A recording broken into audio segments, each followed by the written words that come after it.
gives me great pleasure to welcome everybody to the next seminar in our series. It's great to see so many colleagues from across the university, but also outside of the university. Gives me great pleasure to introduce Duncan. So a little bit of information on Duncan for those colleagues that don't know him. Duncan is a reader of obesity and public health at the Obesity Institute here at Leeds. He has extensive expertise in applying a systems approach and has over 20 years of experience undertaking research in community settings. Excuse me.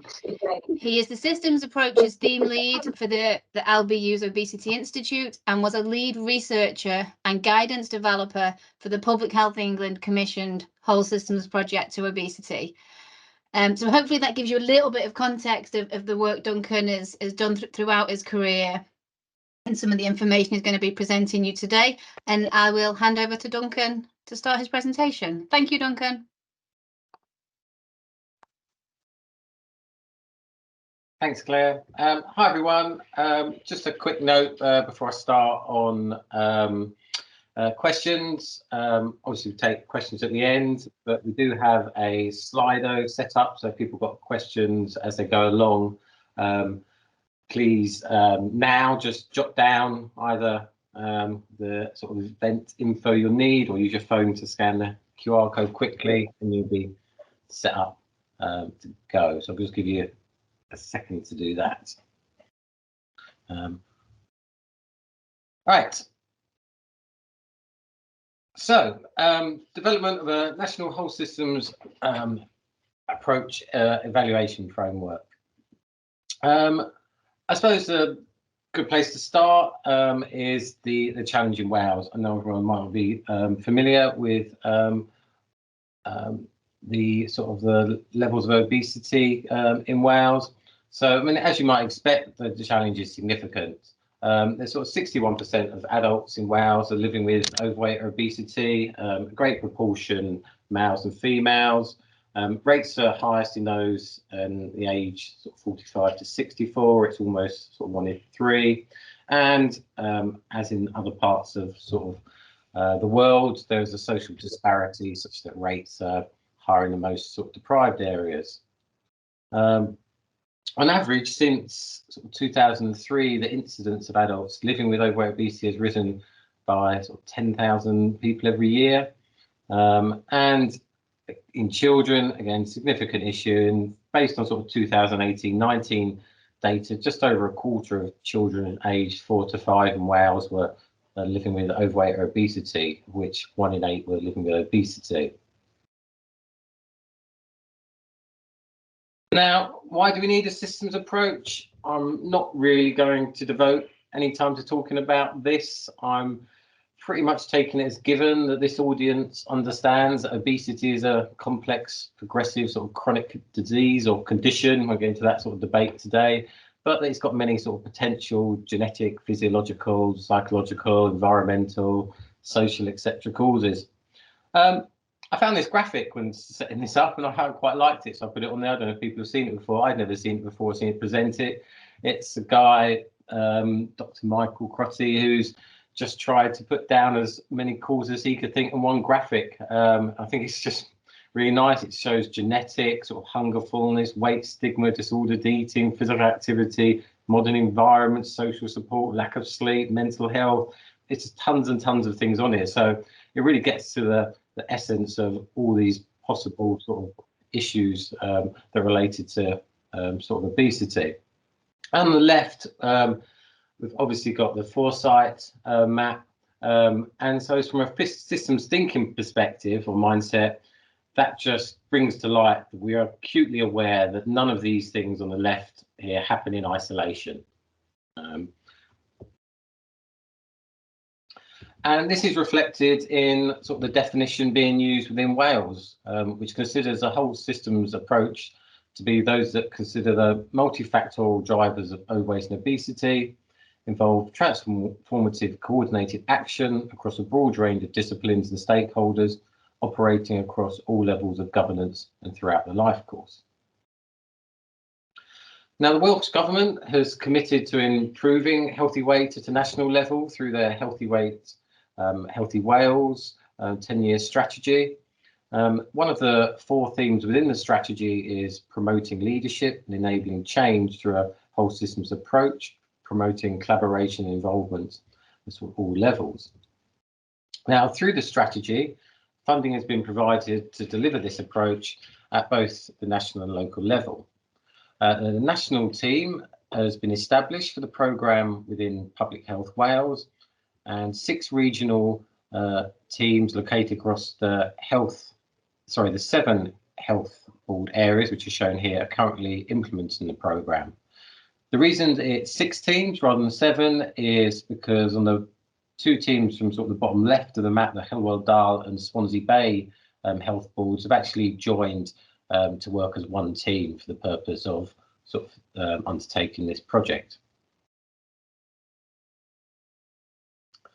Now, in terms of how this came about and the work sort of to date, and there's been a huge amount of work gone into establishing the approach from a national level. So discussions with the directors of public health as sort of systems leads as the Healthy Weight strategy was being launched was undertaken to get their buy-in.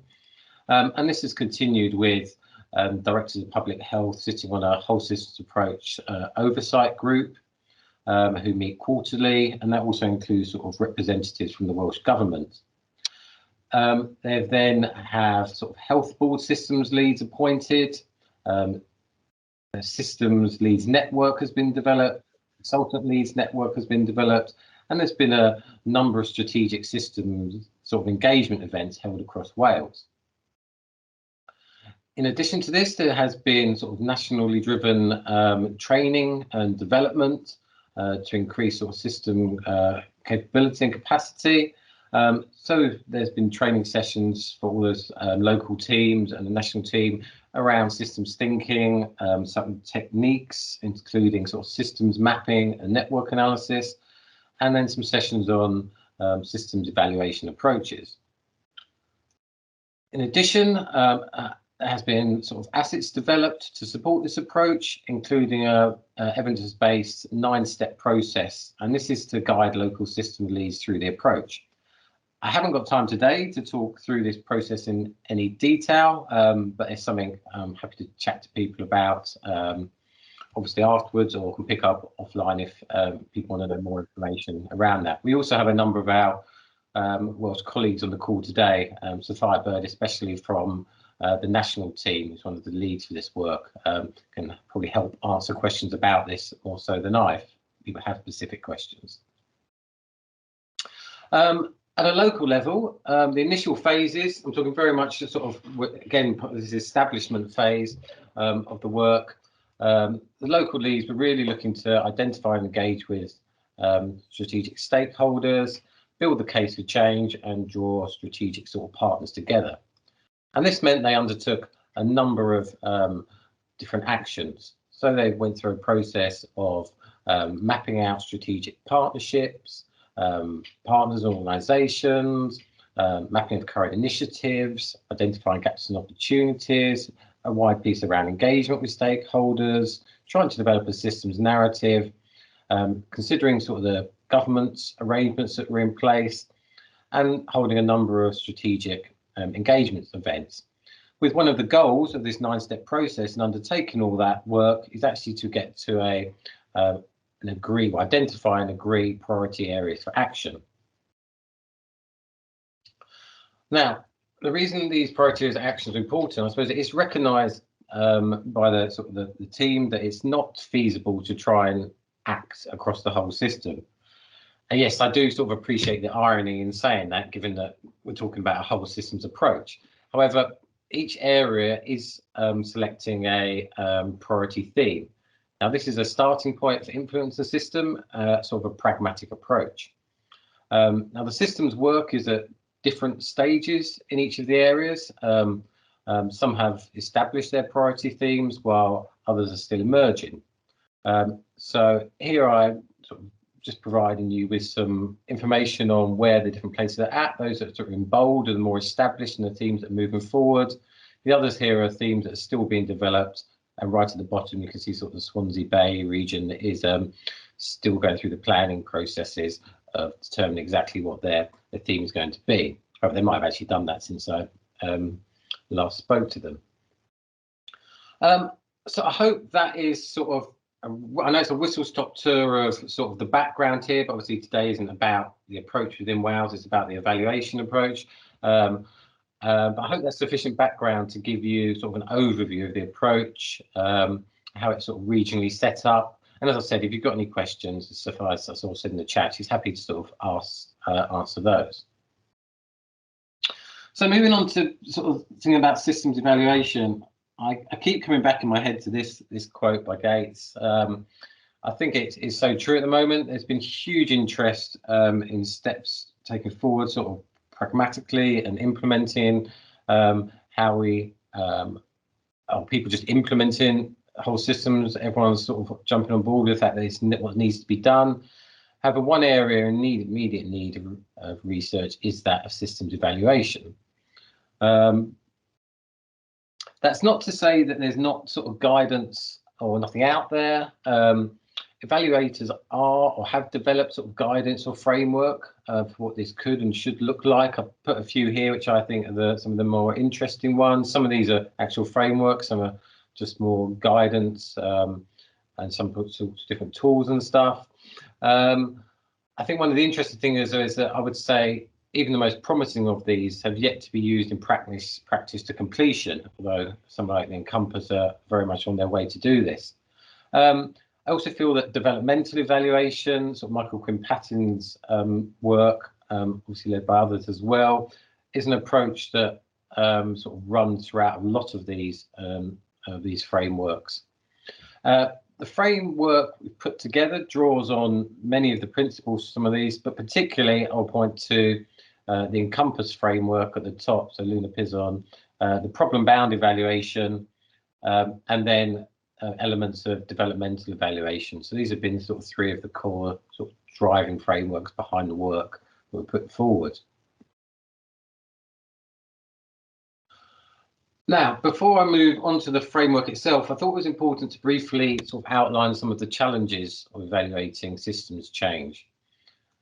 Now, one thing that is agreed upon is that traditional sort of reductionist linear models of evaluation, which collect predefined impact measures according to what I suppose quite standard rigid designs, really aren't helpful in situations where there's a lot of uncertainty.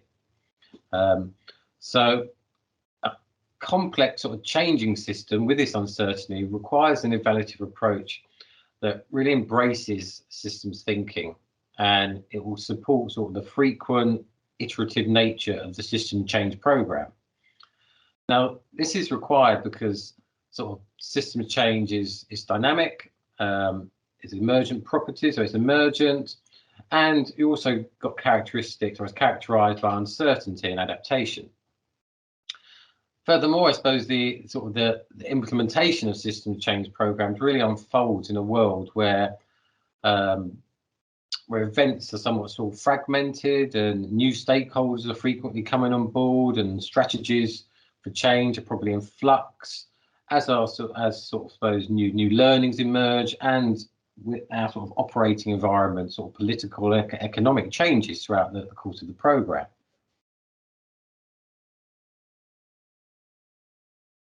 So I think it's useful to consider what this means sort of in practice for some of the different aspects of evaluation.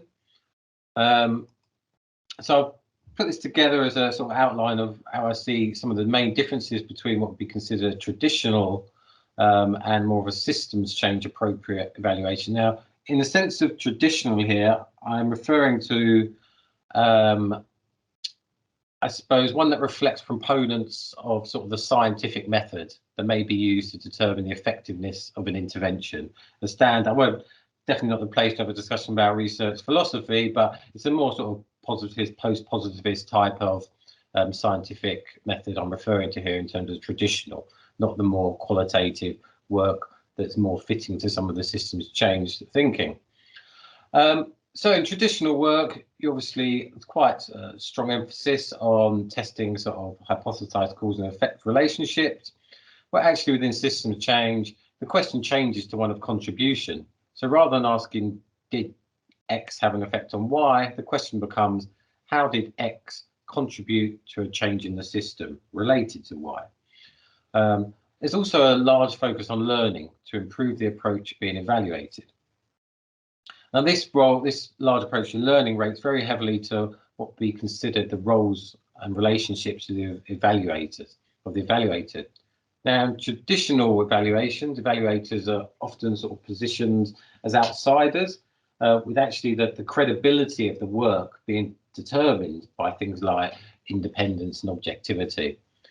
Now, in contrast, drawing heavily on sort of developmental evaluation practice, system change evaluation really requires the evaluator to become a sort of a key actor in the system change program, providing sort of insights the program unfolds. It also likely involves sort of multiple stakeholders having the responsibility for collective sense making, so almost a participatory sort of action research type of work. So considering within those groups of what's emerging and what sense we're making of the patterns we are noticing, sort of how might we adapt our inquiry to meet the emerging sort of needs and findings, and consideration of sort of are we applying what we are learning to a different sort of emerging strategy. Methods, again, traditionally these are predetermined at specific points in time, the most traditional being pre and post, with some maybe a couple in the middle. But due to the complexity within systems change, we need to recognise that unexpected things will happen, both positive and negative. And it's important to have flexibility to explore these. Results, again, traditionally might be recommendations at the end of the evaluation or formal reports. Where systems change, what we're really looking for here is that's inquiry, not enquiry. Cycles of inquiry, frequent user with sort of frequent user-friendly forms of feedback. Obviously, very much related to that evaluator being embedded and sharing the learning to help the program develop as we go. And finally, outcomes. Similar to methods, there will be some that may be predefined, but incorporates this understanding of the need for flexibility to change as some of sort of in light of emergent findings.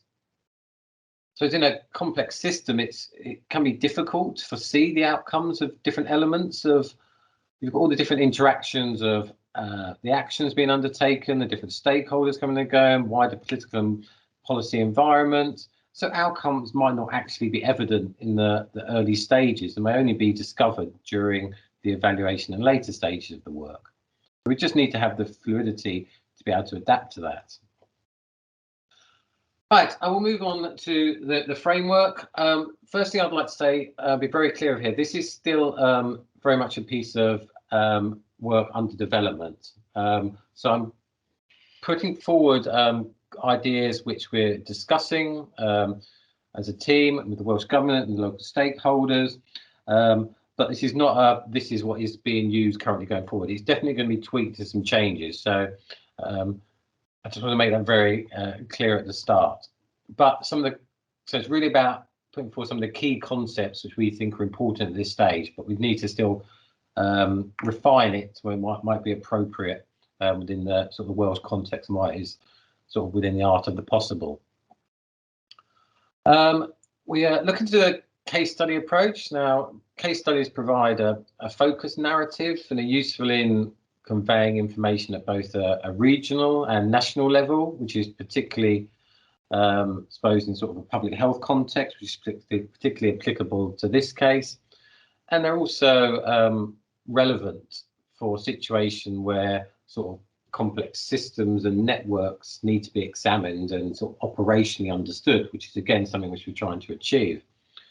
In this case, it's the 6 regional areas and their chosen priority themes that are at the centre of the evaluation. And the evaluation will consider each of those priority themes and regions as an independent case, coupled with sort of synthesis of that information and shared learning across the different areas. We feel this sort of case study approach is well suited to the evaluation sort of a national strategy that's expected to operate differently in local contexts, enable evaluators to obtain sort of detailed understanding of each region, while simultaneously sort of being able to explore similarities and differences. As I mentioned before, the proposed framework draws heavily on sort of the encompass and the problem-bound evaluation and those elements of developmental evaluation.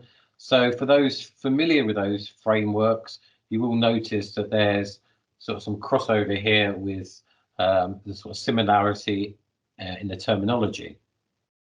So the framework encompasses sort of 4 different components. Firstly, it has sort of a section around sort of establishing systems boundaries, monitoring program output, measuring program output impact, and then in the center of the framework is the concept of the cycles of inquiry, shared learning, and program development. As with all these types of framework, it's really hard to put down graphically to be shown that actually this isn't a linear process. We know that sort of learning obtained within each component over the course of the sort of the implementation and evaluation will inform sort of the iterative development of all the other components. So my aim today is really just to talk through the various parts of this. The first component obviously being focused on the establishment of systems boundaries. So when evaluating systems change, it's important to determine systems boundaries, and by this I mean clearly sort of articulating the problem and who and what is considered part of the system. Now, breaking this down, in this case we have the predetermined sort of geographical boundary of the health board area, although even this wasn't so clear cut given that 2 areas combined, but we then have a sort of significant boundary decision made based on the priority themes within each area. And I say significant because this decision will have a huge impact on the who and what is considered part of the system. Now, as outlined in that the 9-step operationalization framework, what is deemed to be within the sphere of influence and whose experience are included is going to be informed a lot by that earlier work. So the work around the governance arrangements, mapping of current sort of initiatives, the systems mapping work that's been undertaken or being undertaken, and sort of the network analysis of strategic partnerships and organisations.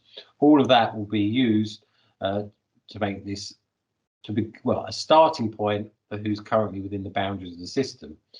Now, obviously, part of the research will be expanding those boundaries at some point, and that will be part of the sort of evaluation further on. The central component of the framework relates to cycles of inquiry. And I've already sort of talked about the importance of incorporating a learning element as part of the evaluation, which feeds into the program development via sort of this concept of frequency, user-friendly forms of feedback. I've also outlined the case study approach, incorporating sort of the sharing of learning between areas. So the only additional point I'll make here is that the purpose of the cycles is to understand sort of how elements in the system are responding, so what learning is emerging, how stakeholders are adapting to that change, and really considering what should be done next. So, so this is also about sort of developing and enhancing a learning culture where learning is seen as part of the work, not something separate to it. That's very much why it sits sort of at the central point of the framework.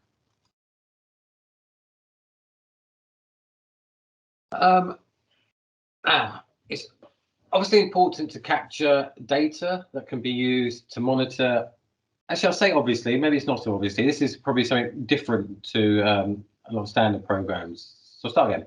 It is important to capture data that can be used to monitor the program as a whole.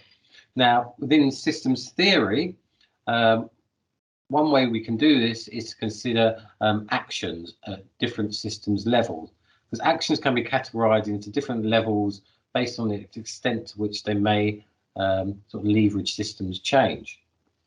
I appreciate if people aren't familiar with systems work, this might be totally new to you. Others will know this sort of very well. But I will explain a bit further for those that is new to. And I'll use this sort of analogy of an iceberg to help. You can imagine sort of above the water, you have all the events that are going on in our sort of day-to-day lives, the things we see or what happens. So these can be sort of thought of as the symptoms caused by factors below the water. So in this case, this is the things like us, levels of physical activity, the fact that people drive to school, drop off, things like that. It's all the events you happen around you every day, the things that are sort of our obesogenic environment and practices. Now, just below the water are patterns, and these are sort of the reoccurring trends of changes that occur over time, so increases and decreases in those events. And underneath the patterns, there are the system structures. So this is where we ask ourselves, so what is causing patterns we are observing? And it's these structures that actually generate the patterns and events we observe. And then holding the whole thing up, we have a concept of mental models. Now here, these are really referring to our sort of our attitudes, beliefs, morals, values, expectations, assumptions, goals, and they allow the structures to continue sort of functioning as they are. And they're essentially, those mental models are embedded in the system structures through sort of the policies and practice put in place. Now, actions and where they target at these different levels, they can be categorized into where they're sort of targeting at each different levels. So if we're undertaking actions that operate at sort of the event level, we're only really in a position to react to what we see or what has happened. So importantly, sort of solutions designed at the event level, they tend to be short-lived, and most importantly, they do nothing to alter sort of the fundamental structure that caused the event to occur in the first place. So, e.g., you stick someone on an intervention, a weight management program. I mean, that really doesn't particularly do anything to stop the next group of people needing to go through that intervention in the future. Recognizing patterns helps us to sort of anticipate what might be about to happen. And by doing this, we are able to sort of anticipate and respond more effectively to the events. So, for example, it could be something like we're running more interventions in areas of highest need. So we're anticipating where the need is, but again, we don't actually do anything to address the underlying cause. It's when we move down to sort of recognizing system structures, we are really looking to design sort of the system in a different way. Because actions taken at this level can actually cut down on the number and severity of events. So it's things like physical infrastructure, policies, relationship between different parts of the systems, flows of information. And then finally, working at sort of the level of mental models, attitudes, beliefs allows us to really make significant sort of transformative change. And if you really want to permanently sort of alter the system, we need to look at changes in those values and beliefs of people within it. So, sorry, I think got a lot of systems theory there. I'm not sure people were expecting that, but I appreciate without that, it probably didn't make sense what I was meaning about monitoring the different actions. So overall sort of program output level, we're proposing within this that information should be tracked to obtain to determine what level within the system's actions are targeting, building on what has been undertaken at sort of baseline during those early audit process, but these can be followed through throughout the program of work. Luna Pinlan actually suggests a very sort of clear way to do this in the Encompass framework as a sort of a wider piece of work. The implementation team can sort of keep track of information regarding action development. So in terms of sort of facilitators, barriers, which actions actually make it to the implementation stage, which don't and why not, as well as sort of the characteristics of those actions. So at that point, also categorizing them in terms of sort of the systems level and other factors around sort of the setting, the target behaviors and the stakeholders involved. So almost becoming sort of integral within sort of the network analysis work as well. I haven't. I suppose I'm not going to talk much about methods today because that's a whole different talk, or tools for sort of data capture. But I thought it might be interest here just to outline ways in which this sort of monitoring of these systems actions could be done. Really, there's probably 4 feasible ways at the moment. There's initial work where this work started with the sort of seminal work of Donella Meadows, who identified 12 points to intervene in a system with, obviously, as he says, a degree of leverage being greater at the bottom in terms of transformative change. Since then, there's been further work done. Diane Finegood's group developed an intervention level framework, which splits into sort of the paradigms, goals, system structures, feedback loops, delays, and the system's structural elements. There's also the iceberg model, which I've just sort of talked through, which can be used. And then from our own work, led by sort of James Nobles, when we're doing the guidance of the Public Health England development work, we tried a number of these different approaches, and we felt that actually something new was needed to be developed that was sort of a simpler version, was easier for people to understand and use. And there's an associated paper you can read. We feel that sort of the action scales model we created, sort of a simplified version of some of these earlier models, where people can use this to monitor how their actions are changing. In addition to the sort of levels of actions, this section of the framework also includes the monitoring of working practices that are likely to be associated with a successful whole systems approach. So based on existing literature, the programme has identified sort of 8 elements. Strong leadership across the system, so made up by a sort of genuine consortium of appropriate partners as opposed to sort of a single driving force. Using consistent language across organisations, so that helps to enable sort of enabling communications with clarity, sort of reducing confusion and promoting sort of a unified approach. Understanding the local context, what will work in this context. So this includes sort of understanding the connections between sort of the healthy ways and health inequalities and other priorities within areas, as well as obviously what actions will fit, sort of best fit local needs. Meaningful engagement to understand the viewpoint of local communities who are experienced within the system. This isn't devoid of that lived experience. And that will support the development of local systems maps and also the prioritisation of sort of actions that address local needs. Having robust governance structures and shared values, obviously enabling sort of joint accountability and aligning outcomes across the system. Recognition that outcomes are influenced by complex and adaptive system. So that includes developing sort of a shared vision and purpose that aligns to longer term outcomes. I've talked a lot about sort of learning, reflection and refinement for ongoing improvements. So it's, again, recognition that the system is constantly adapting to actions and interventions and embedding learning and reflective practices. And finally, sort of embedding initiatives within the broader policy work. So enabling the system to focus on sort of what it needs to do to make a difference that is sort of integrated or aligned to core activities. So it doesn't see, so it's not seen as additional, but sort of mainstream.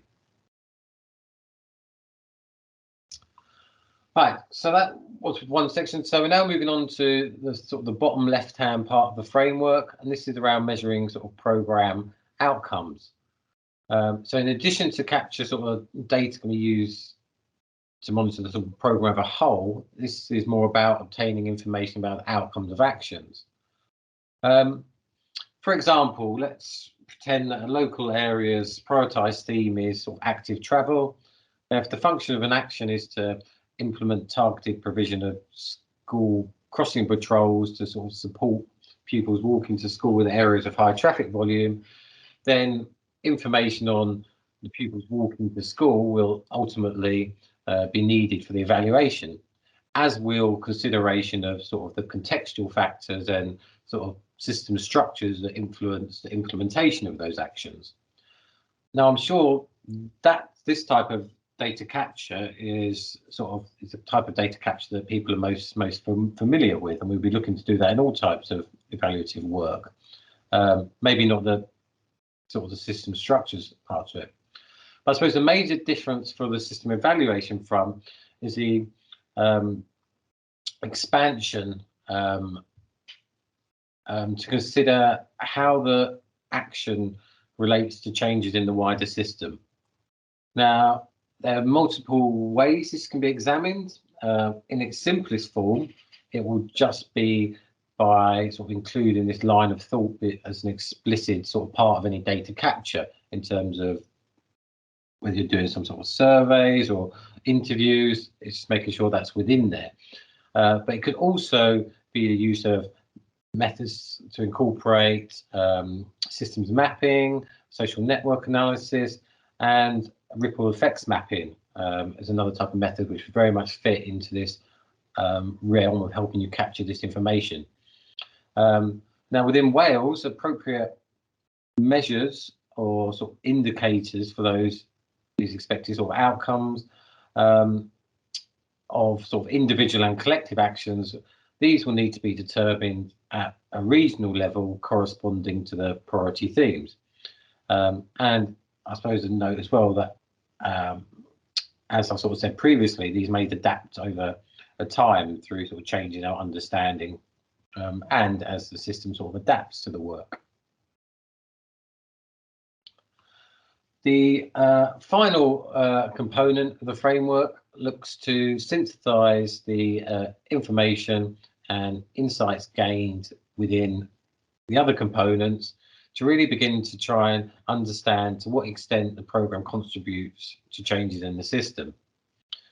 Again, there are multiple ways this can be examined. In its simplest form, it might just be the triangulation of data combined. Let me say, I say simplest form is, I don't get it, that's not simple.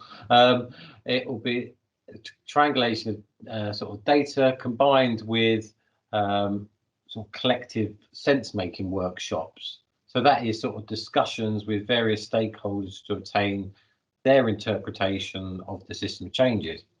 But it could also incorporate methods like contribution stories, which is a narrative-based methodology that recognises that people make sense of the world based on their experience. Or it could even include more extensive methods like qualitative, comparative, or configurational analysis. And there is actually a contribution analysis as a separate methodology which could be considered, but they would require considerable external support and skills and funding to undertake something like that. So I hope that, I know it's been a whirlwind, I hope it's been a useful insight into our current thinking for a systems appropriate evaluation of a national whole systems approach. Before I hand back over to Claire, I did just want to mention one thing. Obviously, people on this call are interested in systems evaluation, so it'd be remiss not to mention a systems evaluation network I'm part of. This was set up by Alexandra Potts and James Nobles. It's a network of practitioners, researchers, policymakers. It's been running since middle of 2021. Currently has about 700 members. We're looking at about 100-ish turning up to any one meeting at a time.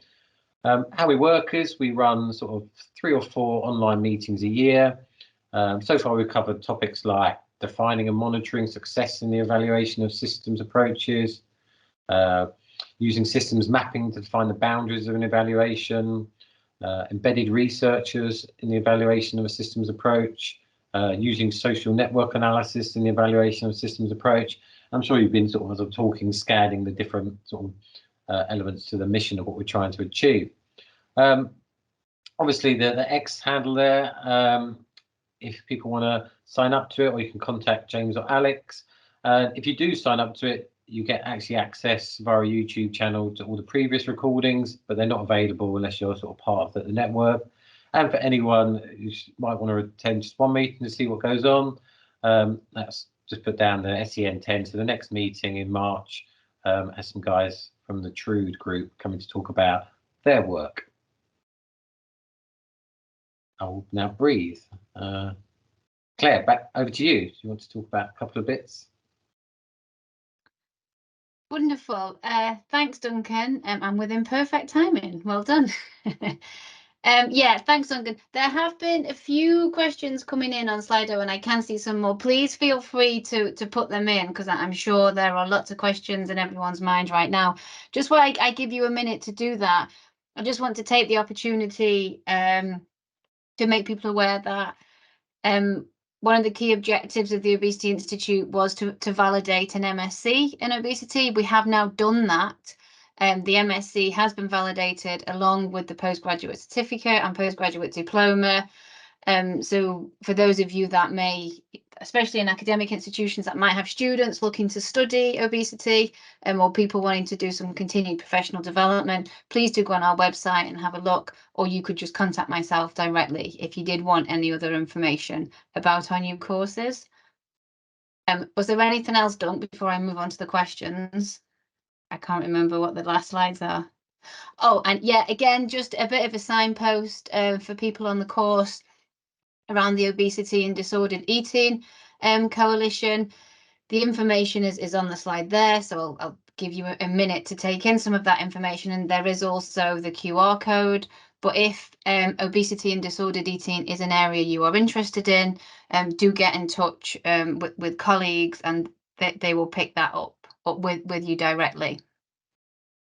Anything else, Dunk? Okay. So over to some questions. Do keep the questions coming in, and I will try. So these aren't in any particular order, Duncan. I've tried to put them in order of your presentation, but so the first question is: you mentioned the role of leadership and enabling change as being a central part of this process right from the start. Please, could you expand on this a little bit more? Yep, I will expand on it a bit. But actually, I think Sophia might want to come in and talk about Yeah, it as I well, thought given that, she's, yeah. she's one of the leadership team overseeing this work. I think from my point of view, I will refer back to sort of previous work we've done. One of the things that was very clear, and it's been clear in a number of pieces of work, if there isn't the leadership support, these approaches very quickly fall down. In terms of even to the point of allowing people the time and space to work in these areas. So a lot of it is to do with resourcing, resourcing in terms of people's time, and also giving people the freedom to undertake the necessary work. Sophia, did you want to? Yeah, so I completely agree with that, Duncan, and thank you very much for presenting our work for me. That was great.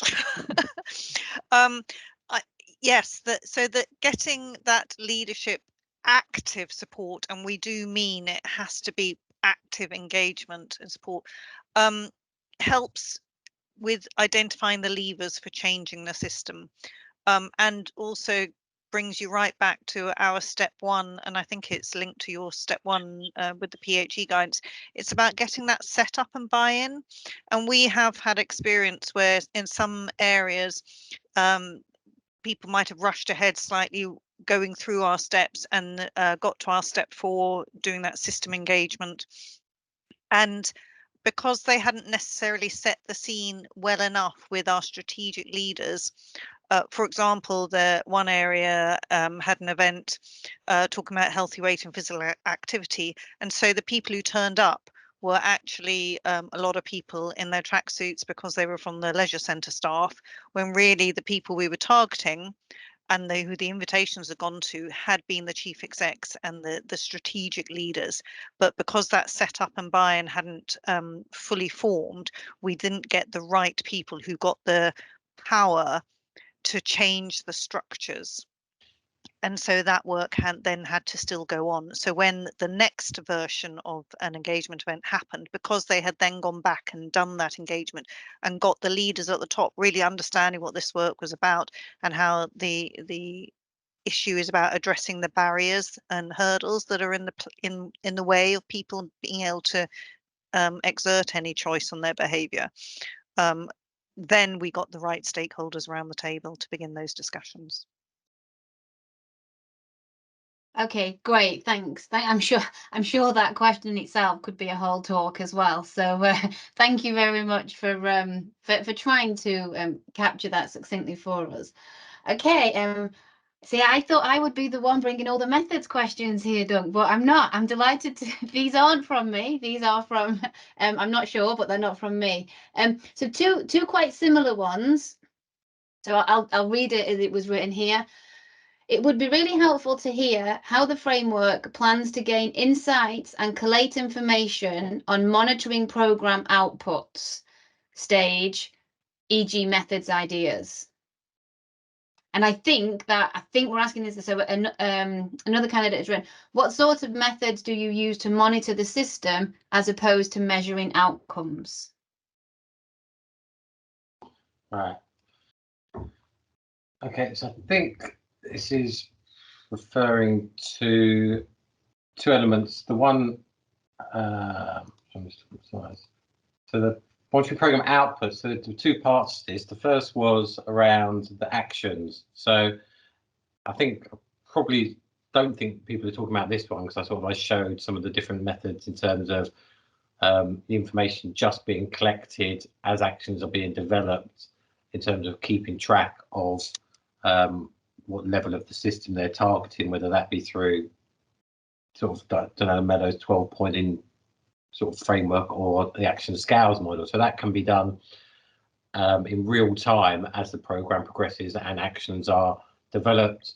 We've even done that at the action sort of planning stages. So you can almost do it as, so I haven't presented here, you can do it as a sort of a baseline snapshot of considering all your current actions to show where your work is targeting within an area, and then track that over time to see how those different actions developed, or how the placement of those different actions developed, hoping that you move more to a position where a substantial amount of the work is targeting those structural elements.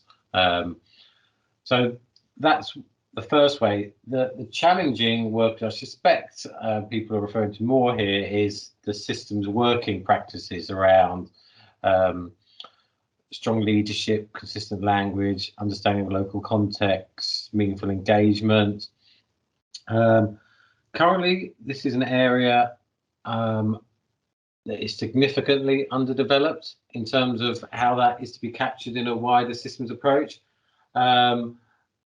There are some questionnaires around systems evaluation readiness, which touch on some of these topics, which can be sent to stakeholders, again on a sort of a longitudinal basis to get an understanding of where they feel these types of sort of the maturity of where these types of working practices are at. There is also a systems maturity matrix which has been developed by Sport England for their based on the back of their sort of local delivery pilot work and their further national rollout. And No Safari is even using a sort of a matrix at the moment with their regional leads, which is actually a sort of reflection by members of the sort of teams and some of the wider sort of groups closely involved in the project to actually just reflect on these and try to capture examples of where things are working well, where things haven't worked so well, and then use that as a mechanism to share between the different areas to help sort of inform the process going forwards. But in terms of actually being able to say, right, we want to measure leadership, here's a tool I can give you, we're afraid we're not at that stage yet of this work. But that might just be through my knowledge. If people on this call are aware of anything, then please do shout out. But again, I think one of the challenges with this is that the systems work isn't necessarily as transdisciplinary as it needs to be, because there will be groups who measure researchers in leadership, yet they have yet been brought into the systems world to help develop tools that might be suitable for us to use. So this is the type of research development, I think that quote was getting it developing. This is where we are behind on where we need to be in terms of having some of the tools. And Claire, I know Claire's very much into this field of us being behind where we need to be from a much more quantitative modelling side, but I'm thinking much more of even from the more qualitative end of the work. We're still behind in tools which can help move this forward. Sophia, did you want to? Yeah, I just wanted to add very briefly that on a practical level, some of the things that we can do to is capturing change over time. So the mapping that we undertake initially to understand the system. So not just the causal mapping, but the strategic partnership networks, the movers and shakers in that area, and how they're connected or not connected, those relationships, the gaps in relationships. If that's repeated every 2, 3, 5 years, you begin to see change over time. And I know that one of the sessions on the systems evaluation network, one of those sessions actually really was able to illustrate that nicely, showing how the networks had grown and those connections had grown between different partnerships. So we like snapshots over time. Yeah, I mean, there are strands. Just looking at some of the things here. I mean, in terms of things like consistent language, there is sort of documentary reviews, policy analysis work, which could be used, sort of desk-based initiatives to review review language, meaningful engagement. There are elements within, if the right questions are asked, there are elements within sort of the social network analysis approach that can be used to get a sort of a feeling for some of that. Sorry, just in the interest of time, because there are quite a few other questions that and obviously people can contact us outside of this if that hasn't answered that question fully, but thank you. Linked to that, and I would ask for quite a succinct answer if that's possible, and this wasn't from me, Duncan, I promise. For the program outcomes, what is the role for existing data? Or is there a role for existing data? Probably not much to say on this beyond, I think what exists serves as a good baseline metric, and I would use as much existing data as people have available to them. Okay. So I think we've answered it's anonymous on the Slido. So for the people that did put in the questions about the methods, if you want to contact Duncan separately, you can. I think this is a fantastic question. What has been the timeline to get to this point of your systems journey? So, you outlined a lot has obviously gone on for you to get here. And I appreciate that wasn't part of this presentation. So kind of not in detail at the start. So what has been an indicative timeline to get to the point where you are? Sophia, you're probably better placed to answer this. I did have some dates, but I took them out in the end. I can't remember what they were. So I think there are two different timelines going on here. One is about us from Welsh Government agreeing the funding to moving into action to getting where we are now, which is our priority subsystems identified. We started the work as we came out of COVID. So we're talking the summer 2022, when we began to have to pull together our job descriptions and get the adverts out, etc. And then the evaluation framework began in earnest, I suppose, probably this time last year, Duncan, maybe a little bit before, when we started working closely with you guys. And we had a theory of change that we've built into our oversight document. So we've had that from the word go. But as Duncan has really highlighted, there is no blueprint for this, really. We think we're still the only nation to be taking this approach forward across a nation. So we're operating at local, regional and national at all times. So our evaluation framework needs to encompass that. And I'm sure many of you on the call are aware, actually systems working is all about relationships. So the evaluation framework needs to encompass that too at those different levels and within and without academia. I'm trying to be succinct, Claire. No, that was no, I don't think you ever can be succinct within this context of complexity, can we? Again, I am aware that we only have 2 minutes left, but there are a few more questions. So sorry, I'll just pop this over for people. Do you think your evaluation framework would be suitable for evaluating work to embed, I assume, physical activity in policy and practice at a local level?